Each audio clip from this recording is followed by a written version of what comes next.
రాసిందే కాంగ్రెస్. నువ్వు చెప్పలేదా గోదావరిలో 968 కాంగ్రెస్ ఇచ్చిందని? గా కాగితంలో 299 కృష్ణాల కాంగ్రెస్ ఇచ్చింది. గదే కాగితం, ఒకటే కాగితం, ఒకటే మీటింగ్, ఒకటే డేట్, ఒకటే కాగితం.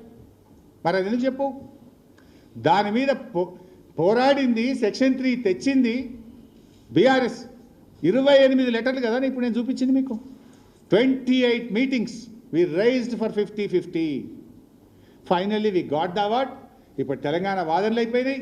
నెక్స్ట్ ఆంధ్రప్రదేశ్ వాదనలు అయితే ఇంకొక 6 నెలల ట్రిబ్యునల్ అవార్డు వస్తుంది. 6 నెలలు గట్టిగా తనలాంటి 6 నెలలు వస్తుంది. అయిపోయి నువ్వు గా పని చేయమంటే గీ చిల్లర ముచ్చటైందా Revanth Reddy? Now I think 299,512 is clear. Banakacherla is clear. బన్కచర్లకు ఎట్లా ప్రగతి భవన్లో చీకటి ఒప్పందం అయింది, బజ్జీలు ఎవరు తినచ్చిండ్రు, ఏం జరిగింది అది క్లియర్ అయింది. కొట్లాడింది ఎవరు అది కూడా క్లియర్ చేసిన. నెక్స్ట్ ఇక నిన్న ఒక మాట మాట్లాడిండు. ఏం మాట్లాడిండు? కృష్ణా బేసిన్ మీద తెలంగాణ ప్రభుత్వం అంటే ప్రాజెక్టులు కట్టలేదట. అందువల్లనే మనకు అన్యాయం అయిపోయింది. ఉన్న 299 వాడుకోలేకపోతున్నాం. కాంగ్రెస్ పార్టీ చాలా ప్రాజెక్టులు కట్టింది, బీఆర్ఎస్ వచ్చినాక నిర్లక్ష్యం చేసింది అట. సిగ్గుండాలే మాట్లాడేందుకు. సోయి ఉండి మాట్లాడుతున్నారా, సోయి లేక మాట్లాడుతుర్రా? చూపిస్తే ఇప్పుడు నేను తలకాయ ఎడబెట్టుకుంటూ పెట్టుకో. ఒకసారి మహబూబ్నగర్ చూపి, కొంచెం పెద్దగా. బీఆర్ఎస్ పట్టించుకోలేదట. నేను తలకాయ ఎడబెట్టుకుంటూ పెట్టుకో. ఒకసారి మహబూబ్నగర్ చూపి, కొంచెం పెద్దగా. బీఆర్ఎస్ పట్టించుకోలేదట. మిస్టర్ రేవంత్ రెడ్డి, నువ్వు కాలేజీలో ఉన్న నీ తెలుగుదేశం పార్టీ, నువ్వు ఇప్పుడు ఉద్యోగం చేస్తున్న కాంగ్రెస్ పార్టీల పాప ఫలితం ఇది. 1984 అప్పుడు ఎవరు గవర్నమెంటు? కాంగ్రెస్. 1984లో కాంగ్రెస్ 84 టీడీపీ, నీ గురువు గారు చంద్రబాబు నాయుడు గారు 1984లో టీడీపీ ఆ రోజు కల్వకుర్తి ప్రాజెక్టుకు శంకుస్థాపన చేసింది. 1984 నుంచి 2014 దాకా 30 ఏండ్లు ఎవరు పాలించిన? 30 ఏండ్లు. అయితే నువ్వు కాలేజీలు ఉన్నటువంటి తెలుగుదేశం లేదా నువ్వు నౌకరు చేస్తున్న కాంగ్రెసే కదా పాలించింది 30 ఏండ్లు. 30 ఏళ్ళ కల్వకుర్తి ప్రాజెక్టుకు మీరు ఇచ్చిన ఆయకట్టు 13,000. బీఆర్ఎస్ వచ్చిన 9.5 ఏళ్లలో 3,07,000 ఎకరాల ఆయకట్టు ఇచ్చిన మిస్టర్ రేవంత్ రెడ్డి. ఇప్పుడు ఎవరు కట్టిండ్రు, ఎవరు కట్టలేదు? ప్రాజెక్టు పంప్ హౌస్ల దగ్గర పండుకున్న నేను నేల మీద, నాతో పాటు ఆనాటి మంత్రి జూపల్లి కృష్ణారావు, ఆనాటి మంత్రి లక్ష్మారెడ్డి గారు, మేము నేల మీద ప్రాజెక్టు పంప్ హౌజుల్లో చెద్దరేసుకొని పండుకొని రాత్రింబవులు కష్టపడి చేస్తే 3,07,000 ఎకరాలకు నీళ్ళు ఇచ్చిన మహబూబ్ నగర్ జిల్లాలో. నీ కాలేజీ, నువ్వు చదువుకున్న కాలేజీ తెలుగుదేశం అయినా, నువ్వు నౌకరు చేస్తున్న కాంగ్రెస్ ఇచ్చింది 13,000, బీఆర్ఎస్ ఇచ్చింది 3,07,000. 30 ఏళ్లలో తెలుగుదేశం కాంగ్రెస్ పార్టీలు 13,000 ఎకరాలకు నీళ్ళు ఇస్తే, కరోనా 2 సంవత్సరాలు వచ్చినా, ఆర్థిక మాంద్యం వచ్చినా 9.5 ఏళ్లలో 3,07,000 ఎకరాలకు నీళ్ళు ఇచ్చినాం. ఇది కృష్ణా బేసిన్ మీద, ఇది పాలమూరు జిల్లా మీద, దక్షిణ తెలంగాణ మీద ఉన్న బీఆర్ఎస్ ప్రేమకు చిహ్నం. రెండవది నెట్టంపాడు. 2005లో కొబ్బరికాయ కొట్టిరు.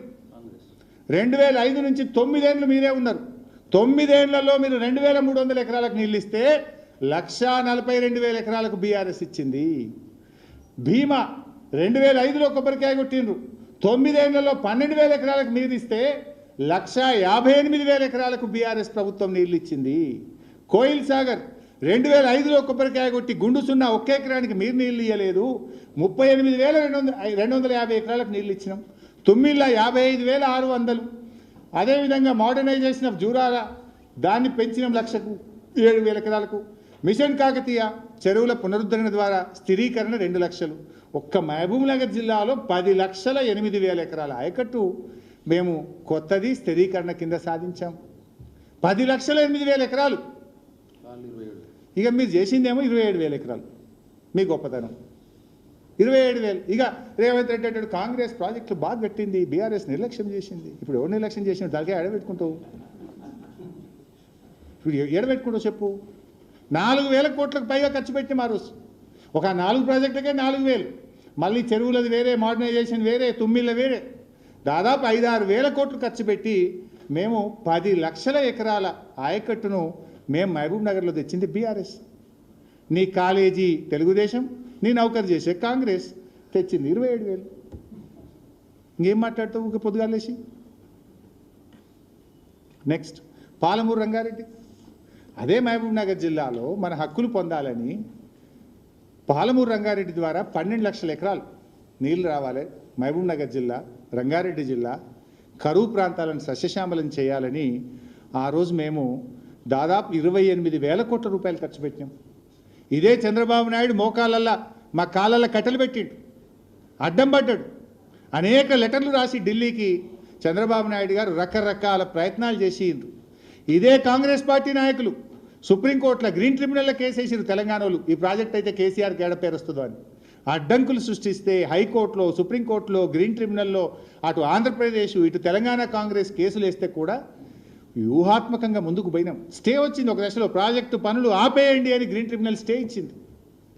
మేము మళ్ళీ వెళ్ళి డ్రింకింగ్ వాటర్ పేరు మీద ఏదో ఉపాయం చేసి అనుమతులు తెచ్చి 28,000 కోట్లతోని మేము ప్రాజెక్టు కట్టినాం.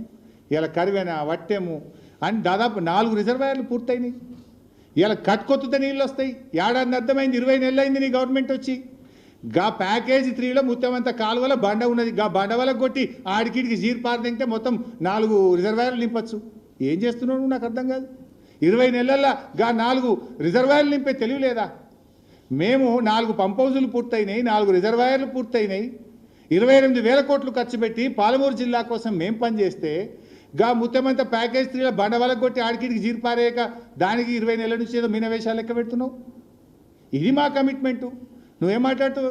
PRS నిర్లక్ష్యం చేసింది. నీ తెలుగుదేశం పార్టీ ఇదే నెట్టంపాడు, కల్వకుర్తి 5 కోట్లే పెడుతుండే ఏడాదికి. బడ్జెట్లో 5 కోట్లు పెడుతుండే చంద్రబాబు నాయుడు. ఆయననేమో నీకు బంగారు బాతలు లెక్క కనబడుతుంది, బంగారం లెక్క కనబడుతుంది చంద్రబాబు. మేమేమో 1000 కోట్లు ఖర్చు పెట్టి 3 లక్షల ఎకరాలకు నీళ్ళు ఇస్తే మేమేం పని చేయలేదంటావు నువ్వు. ఇప్పటికైనా పాలమూరు మీద దృష్టి పెట్టు, వెంటనే ఆ ప్రాజెక్ట్ పూర్తి చేయాలని చెప్పి మేము బీఆర్ఎస్ పార్టీ పక్షాన కాంగ్రెస్ పార్టీని డిమాండ్ చేస్తూ ఉన్నాం. ఇలా నీళ్ళ మీద మా నిజాయితీ ఇప్పుడు ఏందో మీరు చూసింది కదా. నీళ్ళ మీద కేసీఆర్కున్న నిజాయితీ ఎవడన్నా శంకిస్తే ఇది అంటారు చూడు, గుడ్డొచ్చి పిల్లని ఎక్కిరించిందని గట్లుంటుంది. కేసీఆర్ను వెక్కిరించడం అంటే తెలంగాణ నీళ్ళ విషయంలో, తెలంగాణ ప్రయోజనాల విషయంలో ప్రాణాన్ని లెక్క చేయని కేసీఆర్ని గురించి నువ్వు మాట్లాడతావా? రేవంత్ రెడ్డి మాట్లాడడం అంటే గుడ్డొచ్చి పిల్లని ఎక్కిరించినట్టు. రేవంత్ ఒకసారి అసెంబ్లీలో మాట్లాడండి, మీకు ఐడియా ఉండుంటుంది. తెలుగుదేశం ఎమ్మెల్యేగా మాట్లాడండి. మా నాయన చచ్చిపోతే నీళ్లు లేకుంటే మా జిల్లాల, పాలమూరు జిల్లాల కరెంటు కూడా లేకుండే నెత్తి మీద నీళ్ళు చల్లుకొని పోయినా అన్నాడు. ఇప్పుడు మరి పాలమూరు జిల్లాల ఇప్పుడు పచ్చడి పొలాలు ఎందుకు కనబడుతున్నాయి? నీకు తెలియలేదు. ఇవాళ శ్రీశైలం నిండి గేట్లు ఎత్తితే కూడా ఇవాళ కూడా నువ్వు కల్వకుర్తి లిఫ్ట్లు ఆన్ చేయలే. ఎందుకు ఆన్ చేస్తలేవు కల్వకుర్తి లిఫ్ట్లు? మోటార్ చాలు చేస్తే ఆ 3 రిజర్వాయర్లు నిండి చెరువులు నింపుకోవచ్చు కదా. 15-20 రోజులు శ్రీశైలంలో నీళ్ళు రావట్టి, 20 రోజుల నుంచి నీళ్ళు వస్తే కూడా మోటార్లు ఆన్ చేస్తలేవు. నీళ్ళు పోతున్నాయి, వాడు అటు వెనకకెళ్ళి పోతిరెడ్డిపాడు లావట్టి అడుగుట్టుకపోతుండు, ఇటు కిందికి పోతున్నాయి. నువ్వు ఎందుకు కల్వకుర్తి మోటార్లు ఆన్ చేస్తలేవు? ఎందుకు రిజర్వాయర్లు నింపుతలేవు? ఎందుకు చెరువులు నింపుతలేవు అని అడుగుతున్నా. నువ్వేమో మన ఆయన చచ్చిపోతే నీళ్ళు చల్లుకొని పోయినా బోర్ పోయలేదు అన్నావు. మరి ఇప్పుడు బోర్ ఎంత ఫుల్ పోతుందో నువ్వు చేసిందైతే ఏం లేదు కదా. ఇప్పుడు అదే బోర్ ఒత్తుపో ఎంతగానో పోతుందో చూస్తుంది. 3 ఇంచులు పోతుంది. ఇప్పుడు కేసీఆర్ కట్టిన చెక్ డ్యాంల వల్ల, కేసీఆర్ మిషన్ కాకతీయలో చెరువులు బాగా చేయడం వల్ల, పాలమూరు జిల్లాలో 10 లక్షల ఎకరాలకు నీళ్ళు ఇవ్వడం వల్ల ఇలా పాలమూరు పచ్చబడ్డది. నువ్వు చేసింది ఏంది? 20 నెలలు అయింది నీ గవర్నమెంట్ వచ్చి. ముంగట చెప్తే కొంచెం ముంగట పోయినాక నీ సంగతి కూడా చెప్తాను. నువ్వు చేసిన ఉదారకం కూడా చెప్తే ఇంకా చాలా ఉండదు చెప్పేది. ఇప్పుడు ఎందుకు మారింది? నువ్వు ఆనాడు బోర్ ఆక్కుంటూ పోసింది, నీళ్ళు లేకపోతే స్నానం చేయలే, నెత్తి మీద నీళ్ళు పోసుకొని పోయినా అన్నావు కదా. ఇప్పుడు అదే బోర్ వత్తు 3 ఇంచులు పోతుంది. ఎందుకు పోతుంది 3 ఇంచులు? నువ్వు వచ్చి చేసింది అయితే నువ్వు చెక్ డ్యామ్ కట్టలే, నువ్వు చెరువు కట్టలే, నువ్వు 1 ఎకరానికి నీళ్ళు ఇవ్వలే. మరి 3 ఇంచులు ఎందుకు పోతుంది? కేసీఆర్ చేసిన పని, బీఆర్ఎస్ చేసిన పని. బీఆర్ఎస్ పార్టీ మేము 9.5 ఏళ్ళు ఉన్నాం. మాకు చాలా ఇబ్బందులు వచ్చినాయి. రాష్ట్రం ఏర్పడ్డ మొదటి సంవత్సరం అర్థమయ్యే వరకే టైం పడుతుంది. మధ్యలో పెద్ద నోట్ల రద్దు, ఆర్థిక మాంద్యం, 2 సంవత్సరాలు కరోనా. ఇన్ని తిప్పలున్నా బీఆర్ఎస్ పార్టీ మా 9.5 సంవత్సరాల్లో 48,74,000 ఎకరాలకు నీళ్ళు ఇచ్చింది. అసెంబ్లీ పెట్టు నేను మాట్లాడతా. 48,74,000 ఎకరాలకు నీళ్ళు ఇచ్చాం. ఇందులో కొత్త ఆయకట్టు 17,24,000 ఎకరాలకు కొత్త ఆయకట్టు ఇచ్చాం. స్థిరీకరణ 31,50,000 ఎకరాల స్థిరీకరణ చేశాం. మా కమిట్మెంట్ అది. 17,24,000 ఎకరాల కొత్త ఆయకట్టు ఇచ్చినాం. 31 లక్ష స్థిరీకరించినాం. రేవంత్ రెడ్డి నువ్వు 20 నెలలు అయింది వచ్చి ఒక్క ఎకరానికైనా నీళ్ళు ఇచ్చినావా? ఒక్క చెరువు గిట్ట కట్టివా? ఒక్క చెక్ డ్యామ్ కట్టివా? ఒక్క కాలువ దవ్వుతివా? ఏం చేసినావు నాయన 20 నెలల్లో? అసెంబ్లీలో అయితే చెప్పినావు ఏడాదికి 6,50,000 ఎకరాలు ఇస్తాను నువ్వు. మరి ఏడాది అర్థమైంది, ఇప్పుడు 10 లక్షలు రావాలి. ఏడొచ్చినాయో చూపి, హెలికాప్టర్ నేనే పెడతా, పోయిద్దాంపా, కిరాక్ తీసుకుంటాం మేము బీఆర్ఎస్ పార్టీ తరఫున, పోయి చూస్తాంపా. ఏడొచ్చిందో 10 లక్షల ఎకరాలు ఏడ చూపిస్తావు చూపి. చెప్పినావు కదా అసెంబ్లీలో ఏడాదికి 6.5 తెస్తాను. మొదటి ఏడాది 6.5, రెండవ ఏడాది ఇప్పుడు 8 నెలలకు వచ్చింది. మరి 10 లక్షలు చూపించాలి కదా. పోదాం హెలికాప్టర్లో. 10 లక్షలు చూపిస్తే నేను దూకుతా, చూపించకపోతే నువ్వు దూకుతావు. మరి పోదాంపా. మరి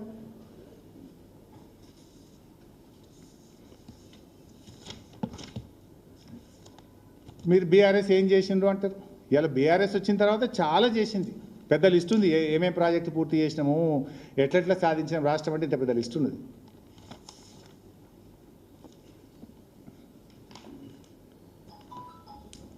ఇక కాంగ్రెస్ ఉద్దారకం కూడా మాట్లాడుకుందాం.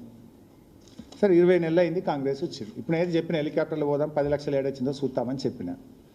పోనీ ఆయకట్టు తేలే, మరి చేసింది ఏమైనా ఉన్నదా ఒక్కసారి అది కూడా చూద్దాం. ఏం చేసింది కాంగ్రెస్ పార్టీ 20 నెలల్లో వచ్చినాక సాగునీటి రంగంలో కాంగ్రెస్ విజయాలు ఏంటి? ఉన్నాయి, విజయాలు లేవని నేను ఎందుకంటే, కానీ ఆ విజయాల గురించి కూడా ఒకసారి మాట్లాడుకోవాలి. కాంగ్రెస్ పార్టీ 20 నెలల్లో ఏమేమి విజయాలు సాధించిందో కూడా మాట్లాడుకోవాలి కదా. సాధించినాయి, కొన్ని విజయాలు ఉన్నాయి. ఎస్ఎల్బీసీ కుప్పగూలింది, వట్టెం పంప్ హౌస్ మునిగిపోయింది, పెద్దవాగు కొట్టుకుపోయింది, జూరాల గేట్లు 2 పడిపోయినాయి. ఇది కాంగ్రెస్ సాధించిన విజయం. ఏమైనా ఉన్నదా బిడ్డ ఇంతకు మించి? చెప్పు యాడున్నదో. సేమ్ సుఖిశాల అంటే డ్రింకింగ్ వాటర్, మంజీరా పర్రెలు పెట్టిందట మా ప్రభాకర్ రెడ్డి యాజత్తుడు. ఇప్పుడు ఇవి కాకుండా ఇంకా కొన్ని ఘనకార్యాలు సాధించారు. ప్రాజెక్టుల అప్పగింత,